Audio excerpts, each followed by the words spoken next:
Bueno, como les dijimos, Marcelo, Carlitos, les invitamos a pasar al frente.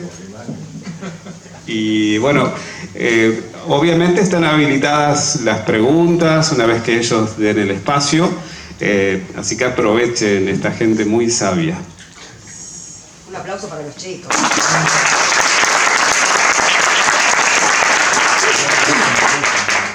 Bueno, muy buenas tardes. Quiero, aunque se suene reiterativo, iterativo, quiero agradecer la colegiada de haber venido hasta acá hoy con el clima así medio lluvioso y más a los que vinieron de ciudades cercanas o de Rosario, inclusive o Paraná.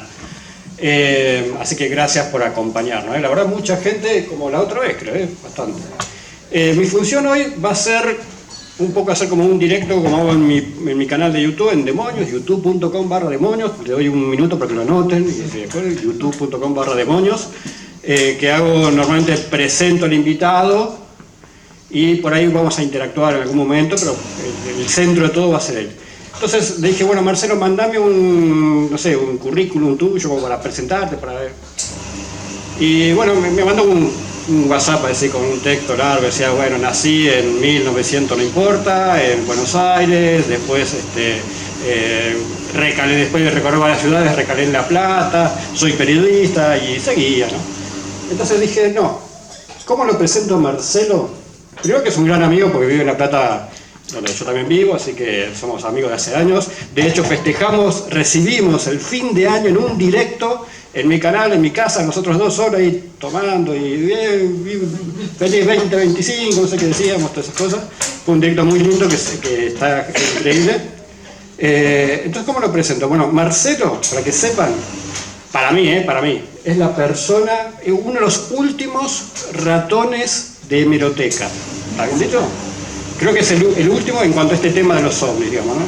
Creo que no hay nadie en el tema ovni en Argentina que recorra las hemerotecas de diarios de todos lados, va a todas las bibliotecas y consigue material que el resto de la ufología no tiene. Mucho del material que tiene él, el resto no lo tiene. Es más, es fuente de consulta, le van a preguntar a él, muchos ufólogos, investigadores van y le preguntan, che, Marcelo, ¿es cierto que tal día, tal cosa? O sea que creo que esa es la mejor presentación. Aparte tiene una biblioteca increíble, tiene un montón de libros y principalmente es una gran persona. Y la verdad me pone muy contento que hoy esté acá y que tenga el honor de presentarlo. Así que Marce, todo tuyo. Bueno, gracias, Carlos.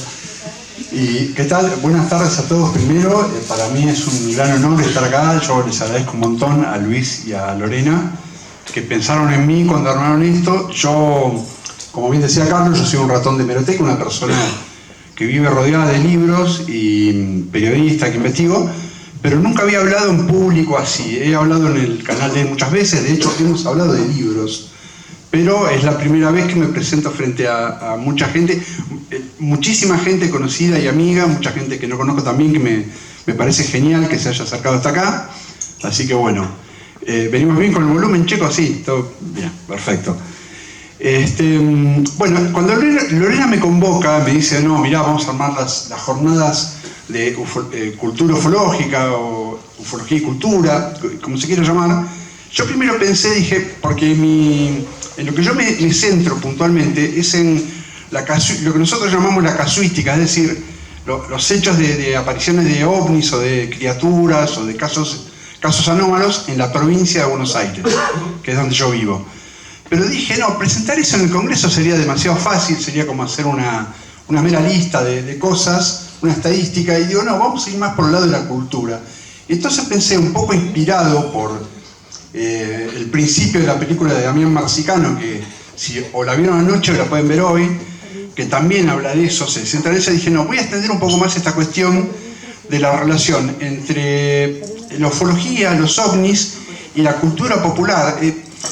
Hablando de historietas, hablando de cine popular, ¿no? Del cine de ciencia ficción que habitualmente se menciona, figuritas, vamos a hablar hasta de una colección de figuritas, y hasta de ella, es medio separado del asunto, pero me parece que también entra dentro de la definición, ovnis y medicina en Argentina, que inclusive hasta hay una pata que va por ese lado, por extraño que parezca. Así que nada, dije, bueno, vamos a hablar de eso entonces.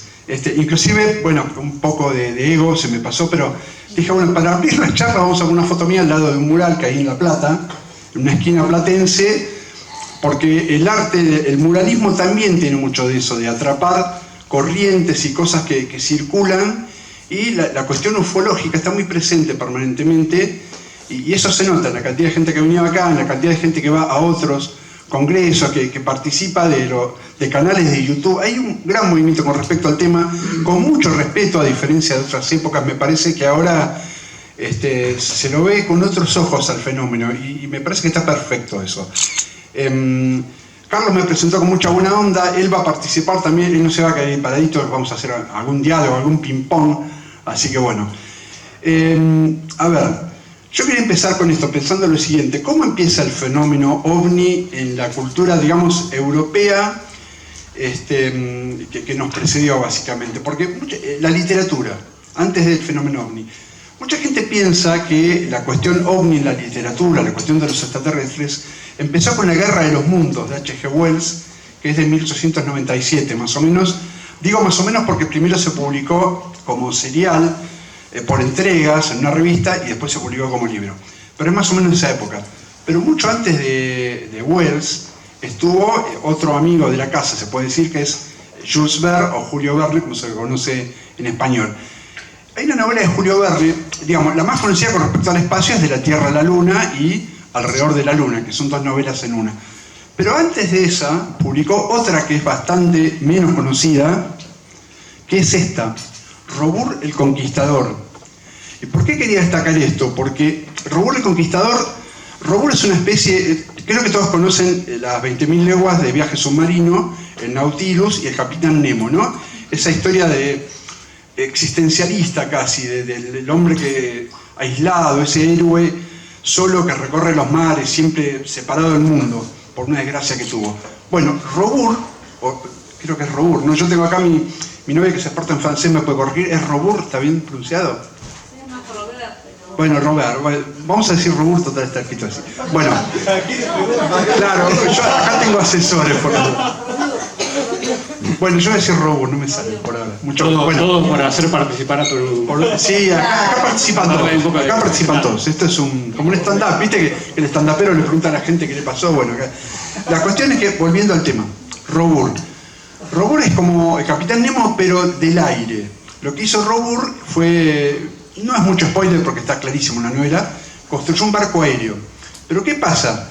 El principio de la novela es alucinante porque describe básicamente la visualización por parte de mucha gente en varios países, sobre todo, bueno, hay muchos astrónomos, por eso esta ilustración que es la que encabeza el libro, describe a la visualización de esa nave exactamente igual a como los diarios del año 1947, después del episodio de Kenneth Arnold, empiezan a hablar de los ovnis.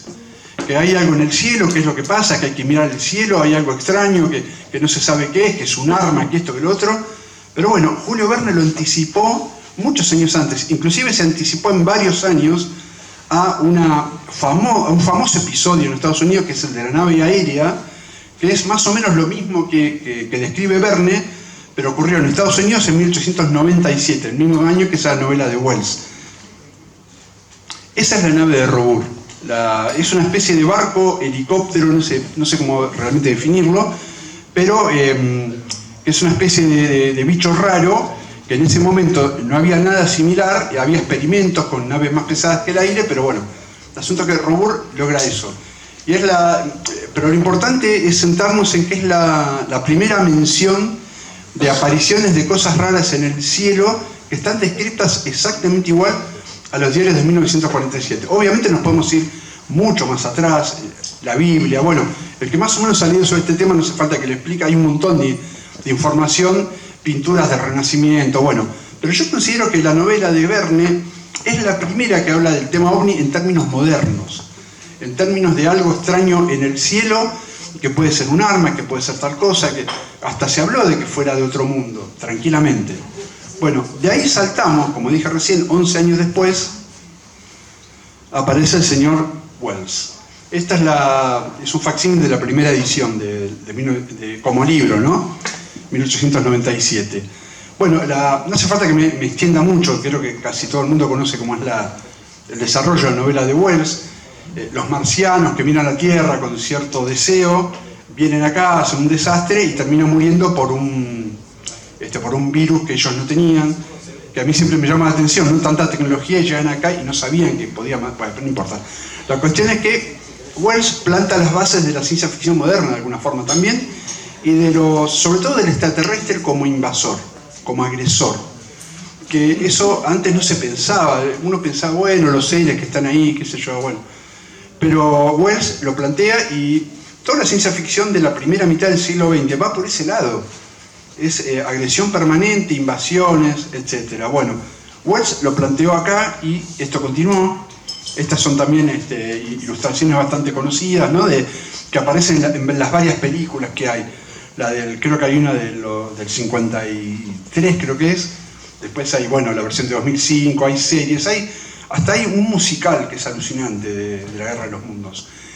Y el otro episodio más conocido, por supuesto, es el de Orson Welles, cuando hace la versión radial, que mucha gente la agarró en pesado y pensó que era real, que fue un episodio terrible, que hasta hubo suicidios, bueno, ni hablar, ¿no?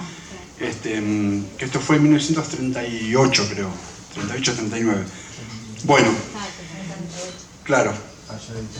Lo hice ahí, claro, sí. Exactamente. Bueno, entonces, hasta ahí, más o menos teníamos la definición de extraterrestre como invasor. Era muy raro que se hablara de otra manera. Por lo menos en lo que es la cultura popular, que es la ciencia ficción, que era lo que llegaba a las masas, de alguna forma. Se pensaba, porque además el mundo, me parece que el mundo hasta esa época, inclusive hasta la Segunda Guerra Mundial, la agresión, la forma de contacto con lo otro, con lo extranjero, era bastante violenta en general. Hasta que pasó esto. Este señor, calculo que muchos de ustedes sabrán quién es, Kenneth Arnold, que el 24 de junio de 1947, en el estado de Washington, piloteaba una avioneta o avión pequeño. A los pilotos no les gusta que haya esa avioneta, ¿viste? Es avión pequeño. Pero bueno, son muy susceptibles. Claro, sí. La cuestión es que vio 9 objetos en formación, que después describió que iban por el aire como si fueran platitos que rebotaban en el agua. Inventó el término platillo volante, pero sobre todo inventó una mitología. Inventó la mitología de los ovnis, la mitología moderna de los ovnis. No es que antes no hubiera ovnis, pero con lo de Arnold empezó una oleada inmensa, tremenda de visualizaciones por todas partes, por todo el mundo. Y además, esto fue el 24 de junio. 10 días después fue el suceso de Roswell, en Estados Unidos, con algo que muchos de ustedes también están familiarizados.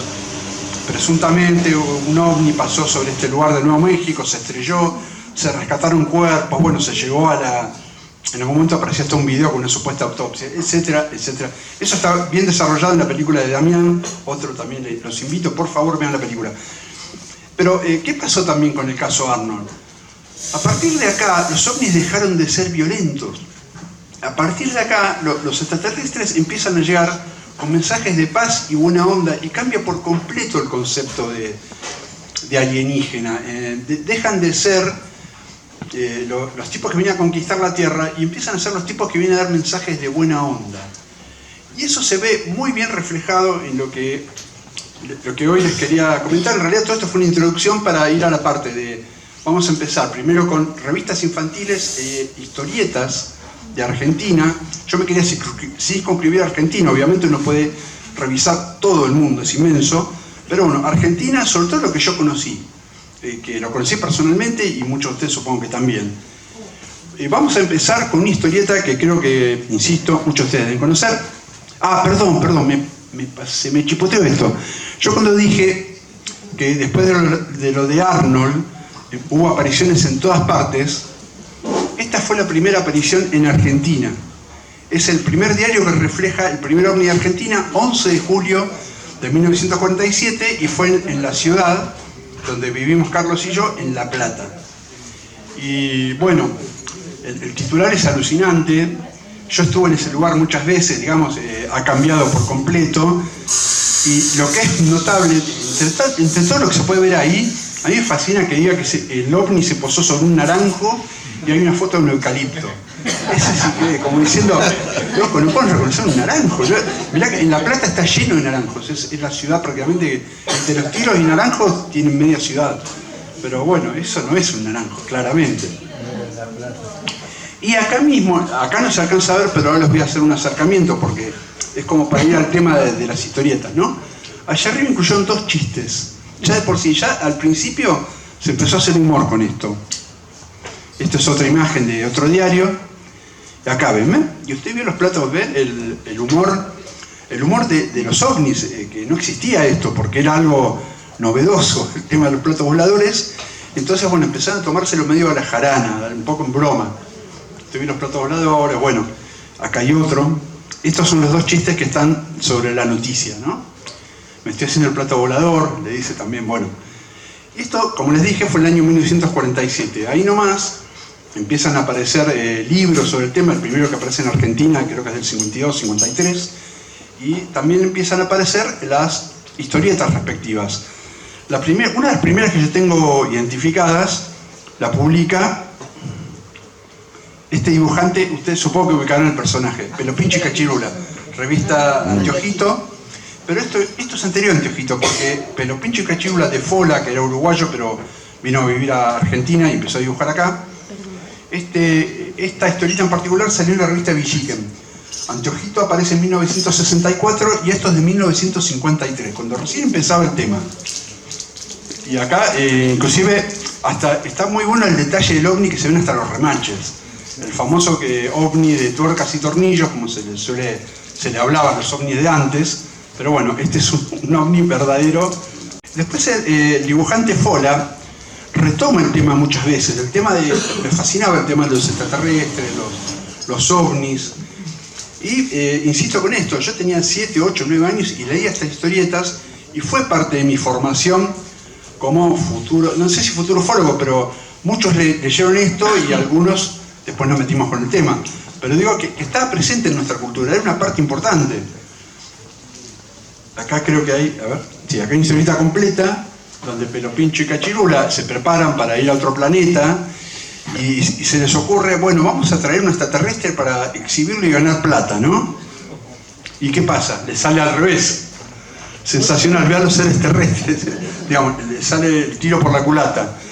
Pero bueno, la cuestión es que Fola mete por todos lados el tema. Hasta acá, todo buena onda, pero también hay dibujos más raros, como este. Acá directamente, esta era una viñeta.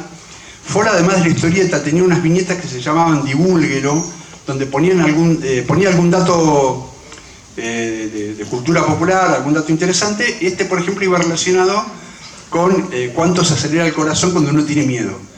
Y estaba acompañado por este dibujo. Así que bueno, presente siempre Fola, los extraterrestres. Podemos continuar. Acá nos vamos al año 65. 1965, 7 de julio, se refleja en Clarín y en todos los diarios el ovni en la Antártida. Es un caso súper interesante. Hay un ufólogo muy conocido en la comunidad, Rubén Morales, que escribió un libro sobre esto. Pero ¿qué pasa? Pocos meses después, la revista Anteojito hace esta tapa, que para mí son las tapas más lindas de la historia de la revista, que justamente están en la... Creo que, no sé si todos conocen los personajes, Anteojito y el tío Antifaz. Están en la Antártida, saludan al ovni con la bandera argentina. Me parece una tapa alucinante. Pero no solo por el tema ovni, por todo lo que implica. Es una obra de arte, a mí me parece maravillosa. A mí me costó un montón, pero la conseguí la revista. Y después tenemos más historietas. Esta también es del 65, donde vienen los marcianos a tomarle el vino y comer milanesas al tío Antifaz. O sea, una mezcla entre lo ingenuo, lo infantil y también de hablar del tema, de tener el tema presente siempre. Porque ya si en las revistas infantiles lo tenés metido, claramente hay algo que saben primero que saben que interesa la cuestión, pero además es como naturalizarlo. No es como otros temas que por ahí se escondían. No, el tema ovni, el tema extraterrestre estaba presente siempre en la cultura popular. No sé, vos leías esta revista, sí, vos tenés mi misma edad. Bueno, es un poco más chico, perdón. Pero estabas más o menos por este... No, sí. La verdad es increíble cómo los medios de comunicación sutilmente nos van metiendo la imagen del extraterrestre y demás. cómo se va incorporando sutilmente en la sociedad este tema. Claro, sí. Acá tenemos otra historieta muy famosa de Anteojito, que era La Vaca Aurora. Hay muchos episodios de La Vaca Aurora donde aparecen ovnis, aparecen seres. Acá secuestran a la vaca y al paisano lo rebotan. Siempre me pareció muy gracioso todo este episodio. Inclusive cuando La Vaca Aurora, que era de dibujante Mirko, sacó su propia revista, uno de los primeros números fue Carnaval Extraterrestre. Ya directamente estaban todos metidos con eso, realmente les encantaba el tema. No sé cómo habrá terminado La Vaca Aurora, pero me recuerda mucho el tema mutilación de ganado. Bueno, totalmente. Que esto estamos hablando de acá del 70 y los episodios, no los primeros, pero en Estados Unidos en la década del 70 hay muchos casos famosos. Algo que después llegó a Argentina, bueno, por lo menos se difundió mucho acá a partir de 2002. Pero sí. Bueno, acá tenemos otra historieta de Anteojito, que ya directamente durante 2 veranos seguidos sacó suplementos con historietas relacionadas al tema ovni y extraterrestres. Esta se llamaba Encuentros cercanos del cuarto tipo, citando obviamente a Encuentros cercanos del tercer tipo, película muy famosa que inspiró toda una oleada de visualizaciones. De golpe todo el mundo empezó a ver ovnis por todas partes y muchos medios adaptaron el título. Después vamos a ver una película argentina que toma ese título también. Acá en este caso es la historieta. Yo no sé si se alcanza a leer abajo, voy a hacer un zoom, espero poder moverme. Abajo a la derecha, estos personajes, ustedes se acuerdan cómo se llaman, Pucho y Neuro, el profesor Neuro. Bueno, a mí me decía Neuro cuando era chico, ¿nunca te conté? No. Otra cosa era maligno, no porque fuera. Bueno, ¿qué dice Pucho? Nos van a llevar a la cuarta dimensión como los pilotos del rally. ¿De qué está hablando Pucho? Está hablando de 2 pilotos chilenos del rally Vuelta a la América del Sur que fueron presuntamente abducidos cuando estaban por la zona de cerca de Bahía Blanca, y que fue un episodio muy famoso, muy controvertido hoy en día todavía. De hecho, Lorena Ciarrata ha hecho programas en el Café Folclórico Rosario sobre el episodio, pero me parece fascinante encontrarlo en la revista citado. Evidentemente era algo muy conocido, un caso muy divulgado, y llegó a una historieta. Hay un par de cuadros más de la misma historieta. Ven, por ejemplo, acá también a esta gente se lo lleva un plato volador, una típica abducción, parecida también a esta gente, y también a otro caso famoso que hubo acá en Argentina, el caso Vidal, del que vamos a hablar bastante dentro de un ratito. Y después hay otro cuadrito más, que es que también están Pucho y Neurus, y bueno, ya estamos sobre el Triángulo de las Bermudas. El tema del Triángulo de las Bermudas era otra cuestión. Cuando se edita esta revista a fines de los 70, yo siempre me remito a mi propia experiencia, a mi propia infancia de alguna forma. Fines de los 70, el Triángulo de las Bermudas de Charles Berlitz era uno de los libros más divulgados. De hecho, fue lo primero que yo leí sobre el tema, donde habla de todo, de ovnis, de misterios, desapariciones misteriosas, bueno, y está retomado también en la historieta. Siempre la cultura popular, de alguna forma, retomando temas del misterio. Comentario aparte, el tema del Triángulo de las Bermudas es increíble cómo apareció de repente, principalmente con el libro de Charles Berlitz, y desapareció. O sea, desapareció como desaparecieron los barcos. O sea, hoy en día ya no se habla más del Triángulo. No, la verdad que no, pero en su momento no fue solamente el libro de Berlitz. Hay libros, qué sé yo, de Antonio Lacera, de Alejandro Viñati. Hay varios libros pero bueno, el de Berlitz y su continuación, como era Sin Rumbo, creo que se llama, son 2 bestsellers absolutos. Esta es una tapa de Anteojito que hace referencia a la historieta que yo estaba hablando recién, la de Encuentros cercanos del cuarto tipo, y la que viene es otra de mis tapas favoritas.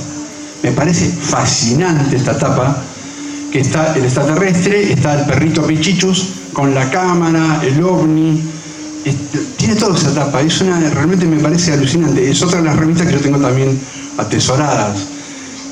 Siempre volvemos a lo mismo, son meternos, como decías vos, en los medios, pero no en los grandes medios. Las películas iban por su lado, qué sé yo, pero que te lo metan así en las historietas, en las revistas infantiles y esas cosas, me parece fascinante. Fascinante, y investigar esto además es muy lindo. Acá hay otra revista muy conocida por mucha gente, la revista Lupin, que nace en 1966, de una división de dibujantes que trabajaban para Divito, el famoso dibujante Divito. Bueno, ellos se fueron y dijeron, vamos a hacer una revista de historietas para chicos, pero con otros temas. Por ejemplo, bueno, yo estudié electrónica en el secundario y a nosotros nos volvía loco la Lupin porque tiene planitos para hacerte una radio, tenía mucho de electrónica. Es muy conocida por los amantes de electrónica y además tiene mucha historieta y mucha referencia a ovnis. Lupin es un piloto, digamos, el personaje principal de que le dan una revista es un piloto y tiene muchos encuentros con ovnis. Inclusive, fíjense cómo es el título de la historieta, Platos voladores al acecho. Acuérdense porque después vamos a hablar de algo que se llama parecido. Acá arranca la historieta de los platos voladores al acecho, este es el tipo de dibujo, asustan un gato, bueno, pero siempre, fines de los 60, época de grandes oleadas, y acá hay otra etapa también con el tema ovni, el tema extraterrestre, es súper alucinante. Y ahora vamos a seguir, hasta acá Lupin. Lupin, la mayoría hay un archivo digital de revistas que se llama AHIRA, A-H-I-R-A, Archivo Histórico de Revistas Argentinas, donde todo este material está disponible en PDF y es algo que no tiene desperdicio. Y esto salió, Lupin también publicaba anuarios, todos los veranos. Este es el anuario el de enero de 1980. Estas son dos páginas que les puse una arriba de la otra para que queden mejor. Básicamente son lecciones para que agarres tu cámara y salgas a fotografiar ovnis. Me pareció espectacular, o sea, es técnico. Te dice qué diafragma, o sea, qué velocidad usar, etcétera, etcétera, etcétera.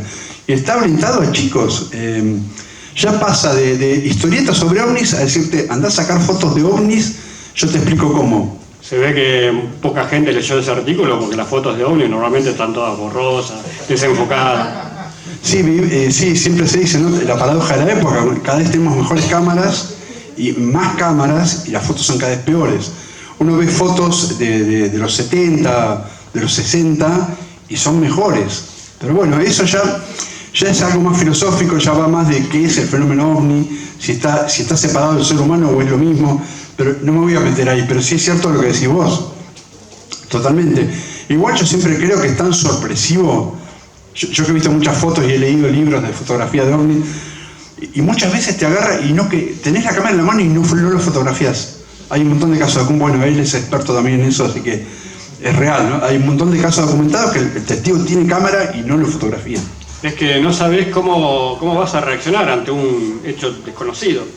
Hay una historia que yo siempre cuento que se ve en la película de la búsqueda de Damián, que en un avistamiento, en una vigilia, una persona que supuestamente sabía del tema, conocía el tema y estaba en el lugar para tener un avistamiento cercano. Cuando se produce ese avistamiento y la luz o lo que sea se acerca, esta persona particularmente intenta salir corriendo por el medio del campo. O sea, una persona que supuestamente iba a eso, a encontrarse con... Entonces uno, por más que diga, no, yo cuando veo un plato volador voy corriendo y los abrazo, todo, realmente uno no sabe cómo va a reaccionar. Y con la foto obviamente pasa lo mismo. Tenés segundos para reaccionar y tomar una buena foto. Totalmente, totalmente. Bueno, pasamos a otra revista esta no es tan conocida como la que les voy a mostrar después, pero esta se llama El Winca, era de la década del 70, eran historietas relacionadas con lo gauchesco. El Winca era un personaje, justamente era un gaucho.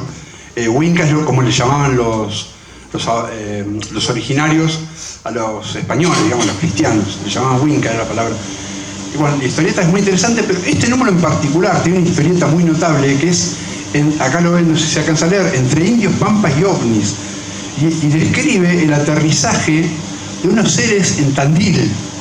Una cosa, yo cuando me encontré con este digo, ¿de dónde salió esto? Claro, es toda la locura ovni que había en los 70 y que se metió justamente en estas, como hablábamos antes de armar la charla, yo les dije que la charla iba a ser sobre zonas de frontera, donde lo ovni se mezcla con lo popular. Bueno, y seguimos con eso, ¿no? De golpe meter en una revista gauchesca, de historietas del gaucho, del campo, meter cuestiones de ovni me pareció muy increíble, muy increíble. Acá hay otra imagen de la revista donde se ven los seres del espacio, directamente. Que obviamente, como como debe ser, se comunica con el chamán de la tribu, etcétera. Bueno, le da... en la mayoría de las historias de pueblos antiguos hay seres venidos de otro lugar, que son, o los llaman dioses o de muchas maneras, donde les enseñan, no sé, la agricultura, cómo encender fuego, etcétera. Son historias muy comunes a muchos pueblos. Y los indios de la zona de Tandil se ve, porque esto adapta a una leyenda de que vinieron seres del espacio. Lo que pasa es que yo nunca lo había visto puesto de esta manera. Y a mí me llamó mucho la atención esta revista. Esto es de marzo, mirá qué fecha, marzo del 76 se editaba esto.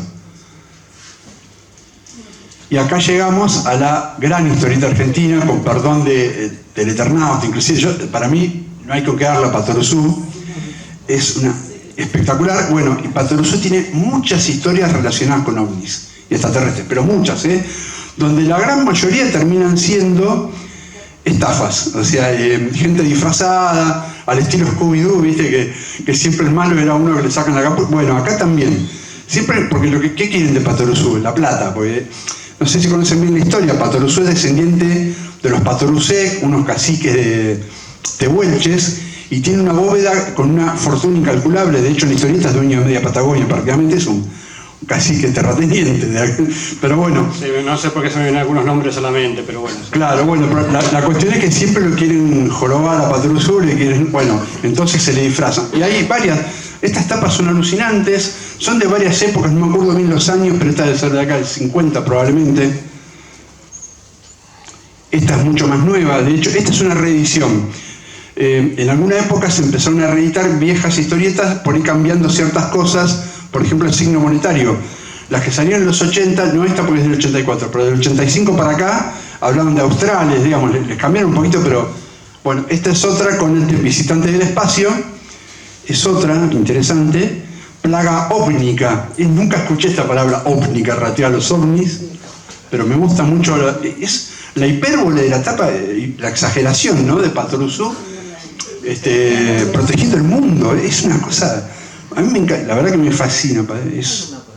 Bueno, y esta, el hombre artificial, es hasta donde encontré la única donde los extraterrestres son extraterrestres. Acá no hay engaño. Yo les voy a mostrar algunos cuadritos. Este es cuando viene un científico, un ufólogo que le viene a hablar a Patoruzú y le dice: me parece que en tus tierras, bueno, lo ven ahí, ¿no?, un plato volador, y después van a buscar, y acá le habla, este es el cacique de la estancia Patoruzú, Ñancul, y le dice: bueno, vieron el Venancio, que es un empleado que vio ese plato volador con luces rojas, amarillas y azules. Bueno, entonces se van a buscar donde apareció el plato volador. Y este cuadrito me encanta, porque el ovni dejó una huella.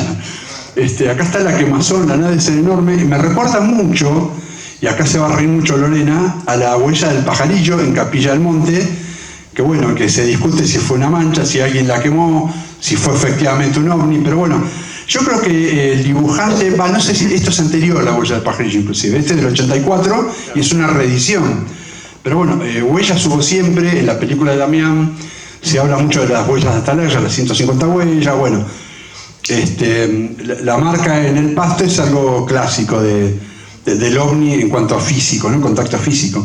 Son las famosas experiencias del contacto del segundo tipo, cuando dejan huellas. Sí, igual siempre es válido aclarar que si bien todos imaginamos que cuando un ovni aterriza deja un pasto quemado, en realidad, según la casuística argentina, el 99% de las veces es pasto deshidratado, o sea, más seco que el resto, por eso contrasta con todo el resto del pasto, y son muy pocos los casos de un pasto quemado. Un ejemplo es el famoso, está Lorena ahí, el famoso caso de la nave madre que dejó una huella en el Cerro Pajarillo.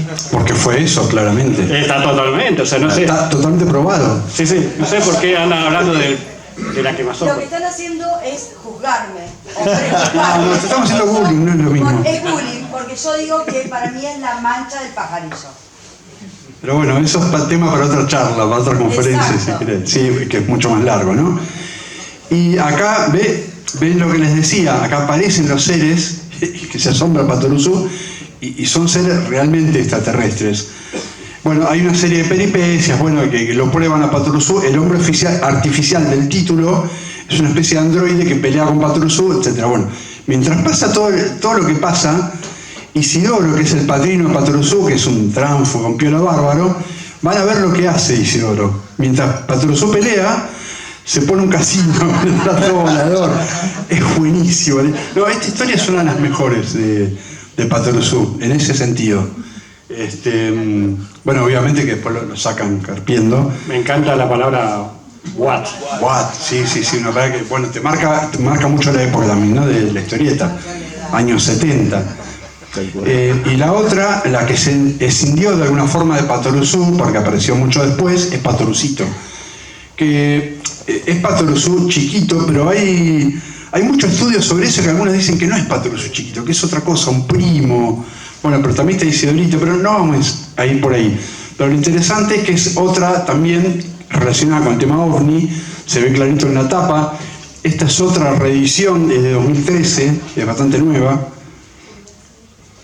Acá también se ve otra imagen clásica, ¿no?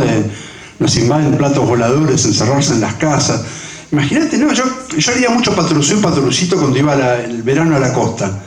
Vos tenías 8, 9 años, leías esto y decías, no, esto existe, esto es real, no hay manera. Claramente se te quedaba en la cabeza el asunto. Y sí.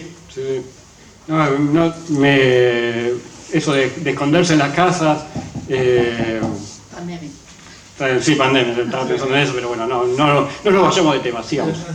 No, aparte, toda la escenografía me recuerda un poquito al caso Trancas, también de Tucumán, un caso clásico.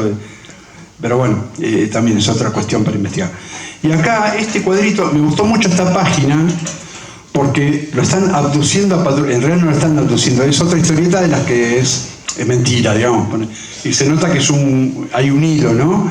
Pero la imagen lo hacen para asustar a la gente en el pueblo. La cuestión es que la revista Patoruzú, que apareció en la década del 30 y duró con algunos altibajos, creo que hasta 2014, pues, con reediciones y todo, es uno de los mayores puntos por donde en nuestra infancia entró el tema OVNI, junto con Anteojito, que yo mencionaba recién. También Villiquen, pero no tengo tanta Villiquen, tuve más acceso a la otra revista y por eso tengo más memoria de lo otro. ¿Podríamos decir que Patoruzú tiene una visión más escéptica con respecto al tema? Podría ser tranquilamente, porque si de hecho siempre los seres que aparecen son falsos, son gente disfrazada, o hay uno que es muy lindo también, un episodio que le hacen creer que van a ir a Marte, porque en realidad le hacen creer a Patoruzú que es descendiente de marcianos. Entonces lo van a llevar a conocer a sus ancestros para que para que haga el testamento a favor de ellos, bueno, todo para jorobarlo.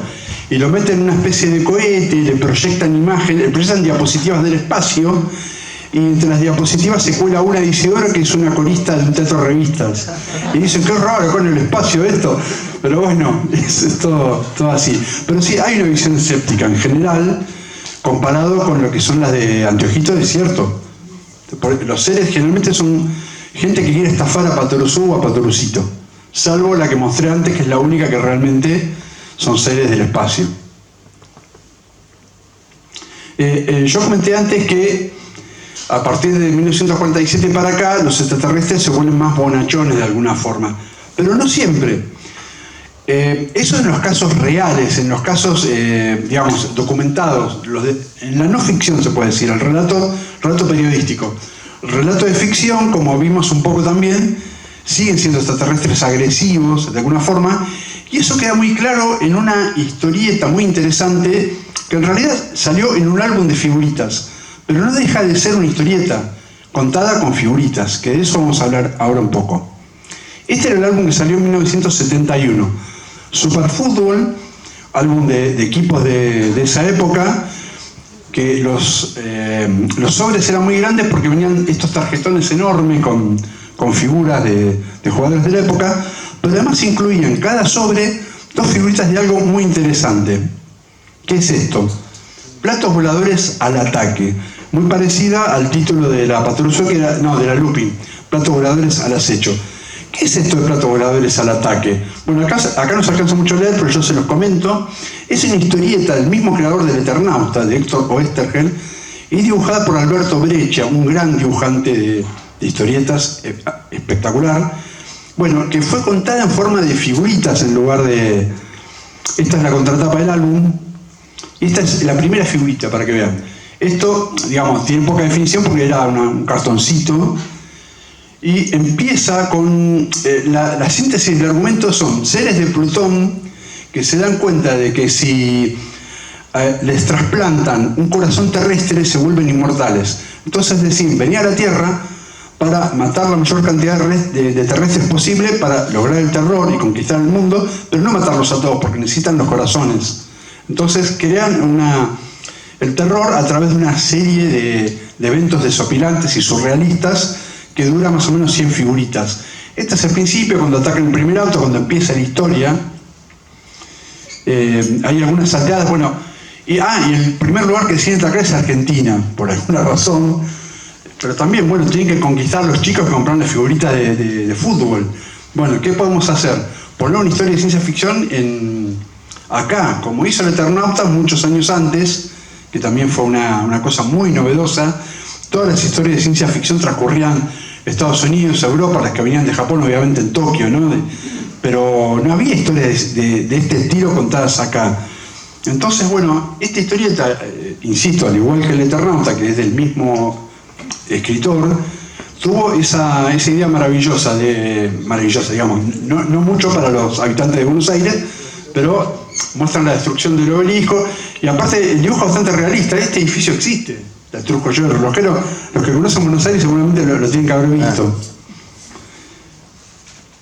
Después acá, bueno, piden ayuda a Saturno porque este profesor tiene ahí se ve, mientras tanto se ve el Congreso, ¿no? El profesor tiene contactos en Saturno y la gente de Saturno es enemiga de los de Plutón y van a venir a ayudarnos, pero no es tan así. Acá también otro sigue el tema de los cataclismos, acá en Palermo, hay otros más también, pero son todos parecidos. Yo quería mostrar los más destacados. Plaza de Mayo también, bueno. Pero muchos de estos eventos son provocados por los saturninos, que después se ve que no son tan buenitos. Ellos también querían conquistar, en realidad querían conquistar la Tierra, pero les molestaban los de Plutón. Entonces deciden eliminar los de Plutón para poder, y bueno, y después termina, de alguna forma, termina bien la historia, más o menos bien. Y obviamente que van a raptar los extraterrestres. No hay extraterrestre que se precie que no se rapte una corista, ¿no? O sea, es totalmente natural. Y este es uno de los episodios más surrealistas de la historieta, que entre el arsenal que tienen los seres entre Plutón y Saturno, hay un rayo que hace crecer a los seres vivos. Y le tiene un rayo, un caracol, y dice, bueno, super caracol, que lo mata una señora con veneno para babosas común y corriente. Así, a semejante bicharraco. Pero bueno, es toda una sucesión de locura, que es una lástima que está reeditada como libro, pero es muy difícil de conseguir. Esto lo conseguí porque alguien lo escaneó, lo subió a internet, es alucinante, leanlo completo, búsquenlo porque es espectacular.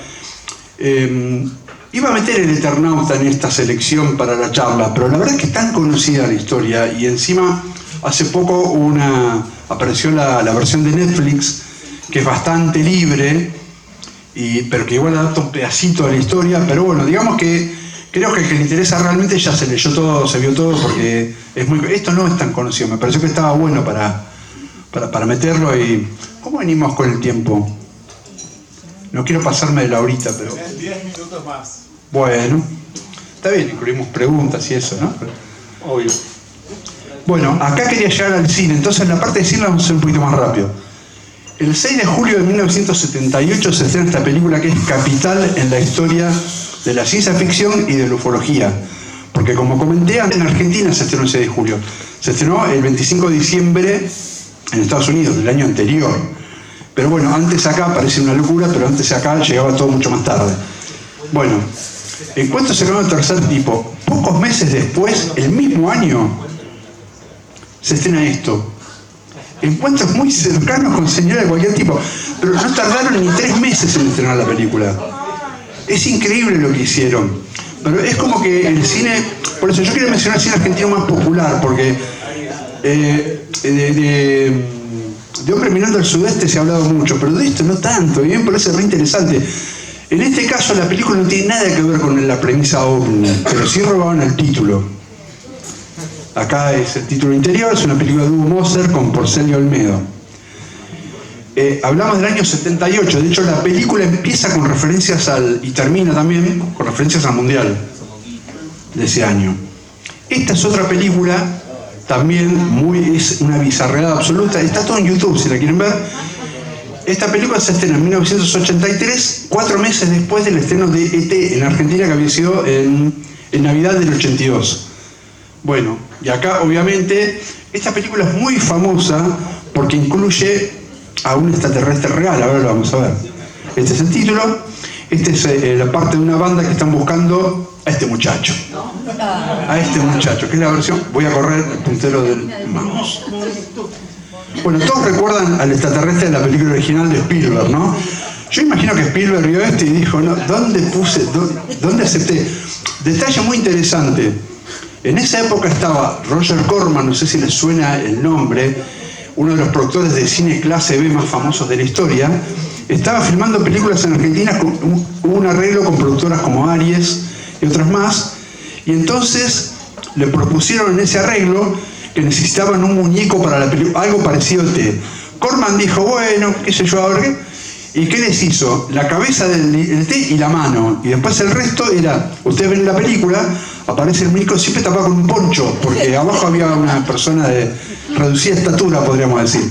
Detalle, ¿sabés quién era el encargado de los efectos especiales? No. El señor Alex Chionetti. Alex Chionetti es un investigador que desde hace muchos años, argentino, que tuvo mucho trabajo acá a fines de los 70, después se fue a vivir a Estados Unidos a trabajar en Hollywood y trabajó de asesor de mucha gente conocida, entre ellos Corman. Entonces acá trabajó con esto hasta que de alguna forma, mientras estaban filmando la película, rompió el bicho y Enrique Carreras lo echó. Pero eso me lo contó el otro día, yo no sabía que él había participado. Pero no, tiene una historia interesante. Bueno, y el ser da pesadilla, realmente es una cosa comparada con el ET original. Bueno, pero no es el único ET afanado, si se quiere, porque en 1988 apareció esto.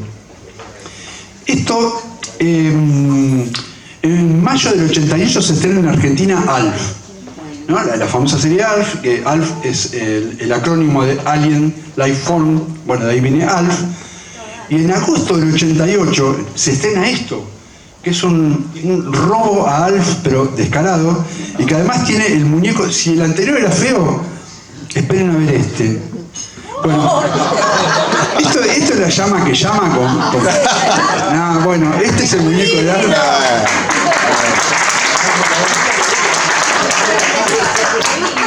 Es buenísimo, y que además este bicharraco, bueno, hay toda una historia muy emotiva, donde hay un nene que es sordomudo y él lo ayuda, bueno, en el medio, acá ya fallecido el medio, no podían, entonces aparece Portales con Emilio Dizzi, que está en el afiche. Un detalle que es muy loco, que es muy de la época también, es una película dirigida fundamentalmente al público infantil. Pero ellos querían, los productores de Aries que producían este tipo de películas, llegar a todo público, que fueran también los padres a acompañarlo.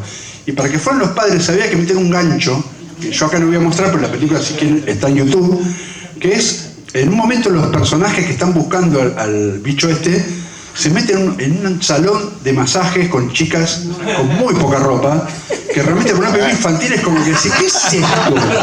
No, es alucinante. Acá no puedo mostrar porque hay moción de censura, pero realmente es increíble eso. Increíble. A partir de las 22 horas se va a emitir la película acá en el Claro, sí.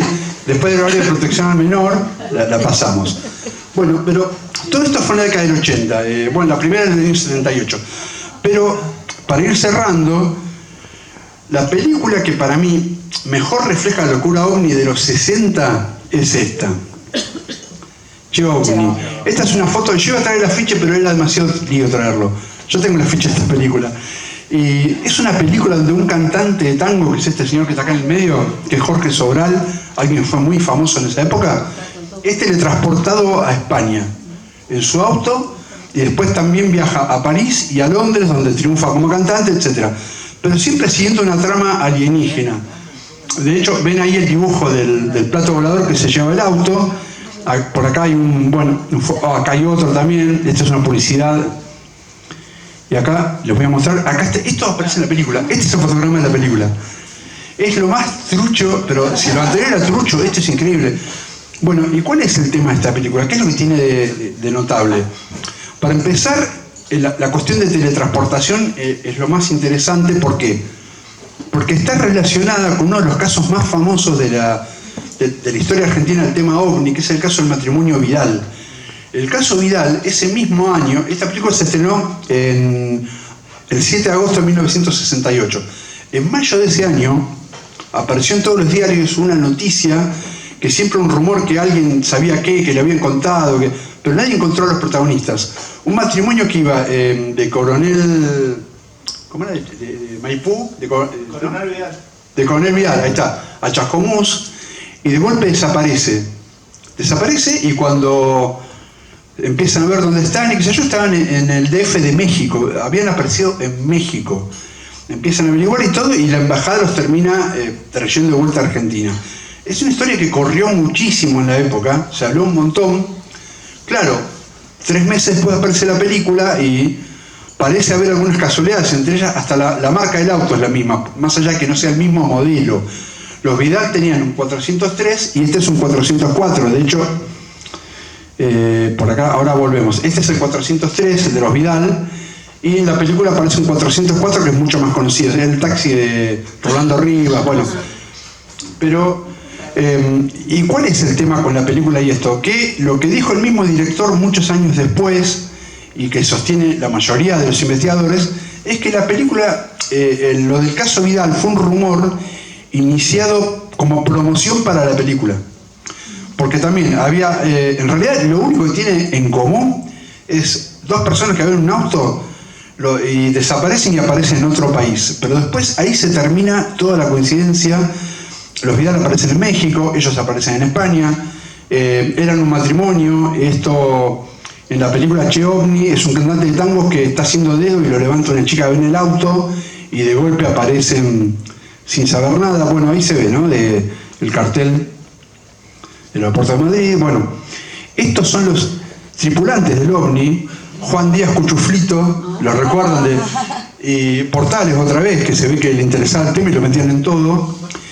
Y lo que es interesante de la película, además de la teletransportación, hay otra cosa que sí es muy moderna. ¿Qué es esto?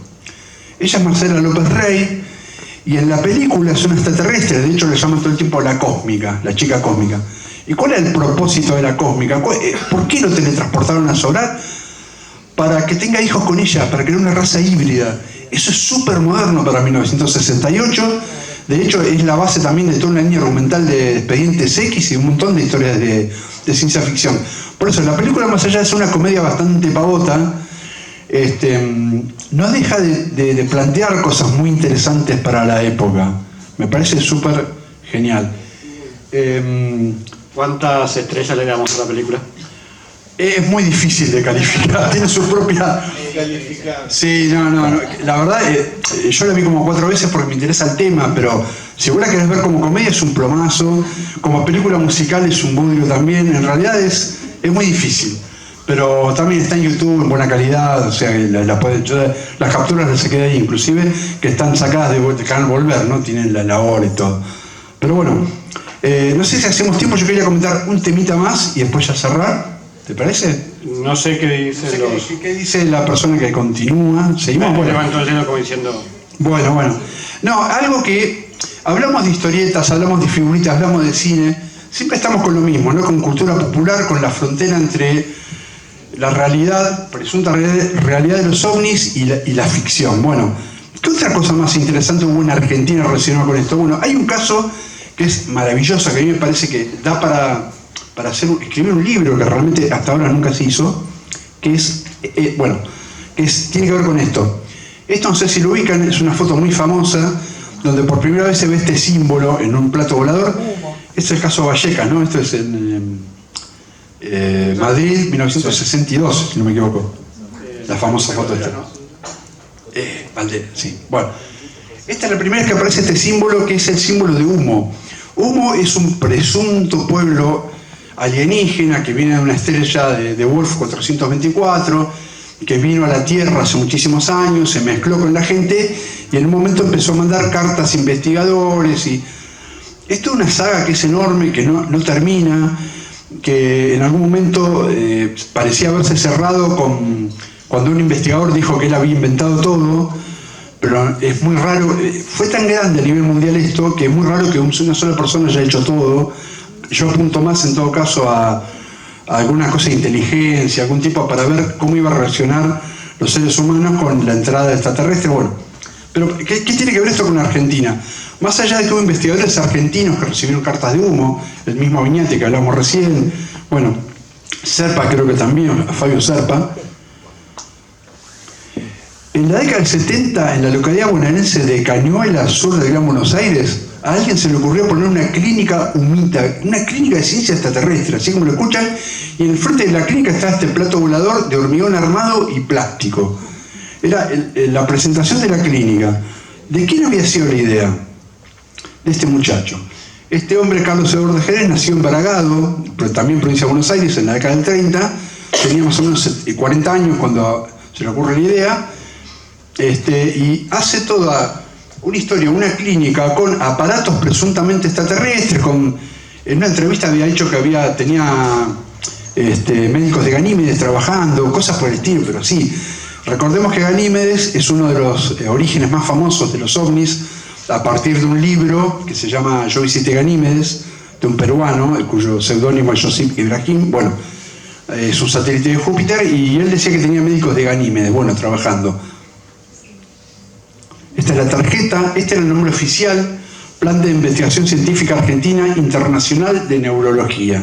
Bueno, y ahí atendían, él decía que podía curar casos de enfermedades incurables, y el mismo, no sé si ubican a Pedro Romagnù, que es otro gran investigador argentino, bastante, también medio raro, pero Romagnù dijo en un momento que acá se habían curado 16.000 pacientes de enfermedades imposibles para la ciencia. Bueno, esta era la placa que estaba en el frente de la clínica con el símbolo de humo. Ono también es una palabra del lenguaje humita que remite a esto con las personalidades. Digamos que no le fue muy bien, ¿no?, al asunto. En 1974 se empezaron a quejar de círculos médicos de un montón de localidades del conurbano que estaban haciendo mala praxis, que era un desastre todo. Bueno, y en el año 1976 se clausura la planta, a él lo chupa, digamos, la dictadura, por la cuestión esta. Igual a mí me resulta raro que un médico por mala praxis haya estado desaparecido. Para mí pasó otra cosa ahí, pero bueno, no importa. La cuestión es que el tipo está desaparecido, después vuelve a la vida pública, pone una planta de papel higiénico que se llama Ono, se llamó Ono, como esa palabra humita, terminó con eso, y después empezó de nuevo con la medicina, y tuvo un juicio por presuntamente matar a alguien, por algo que le aplicó, bueno, y ahora desapareció de la vida pública. Es una persona que debe tener cerca de 80 años, no lo puedo encontrar por ningún lado. Por ahí Lorena, que es una sagüesa, encontradora de personas, por ahí lo puede ubicar a Jerez, si que todavía vive. Así que, bueno, y hasta acá, y esto, me olvidás de esto. Cañuelas, el tema ovni en Cañuelas pegó tan fuerte con la clínica, que esta es una imagen del carnaval de uno de los años que estaba la clínica en funcionamiento, todos disfrazados de extraterrestres, plato volador, etc. Fue, como siempre pasa, ¿no?, donde hay algo así. Recordamos Capilla del Monte y su festival alienígena. Esta es una cosa parecida, donde hay cuestiones, no sé, Victoria Entre Ríos, hay un montón de lugares relacionados con el tema ovni que siempre aparece. Por eso yo insisto, la cultura popular y esto se mezclan de forma inextricable. Bueno, con esto quería cerrar con una pequeña reflexión, ya lo dejo a Checo. El tema de la cultura popular, insisto con esto, de las historietas, hay más cosas que se pueden analizar. Hay música, hay un montón de arte, esculturas, hay un montón de cuestiones relacionadas con lo popular. Yo intenté mostrar las que más me interesaban a mí, que aparte ocurrieron en Argentina, en épocas que yo era chico y era influenciado por todo eso. Me parecía una genialidad todo esto. Y que me pareció que estaba bueno para comentarlo. Y nada, mientras tanto, el tema ovni sigue estando ahí. Hay un montón de gente que está detrás de eso. Lo hemos hablado con los chicos, con los cineastas que están acá presentes, y La verdad que la posta no la tiene nadie, nadie sabe realmente qué cosa es, porque como dijo el que para mí es el mayor investigador vivo, que es Jacques Vallée, en un libro muy bueno que se llama Este tipo y el fenómeno OVNI están presentes siempre. Así que bueno, muchísimas gracias. Lo último que digo es, por favor, miren el cielo, porque siempre hay algo. Así que bueno, muchísimas gracias.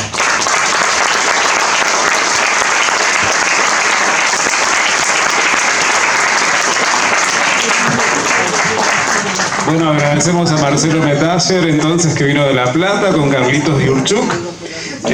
Bueno, hermosa exposición, cosas que nunca había visto, las inauguraste en mi vida vos.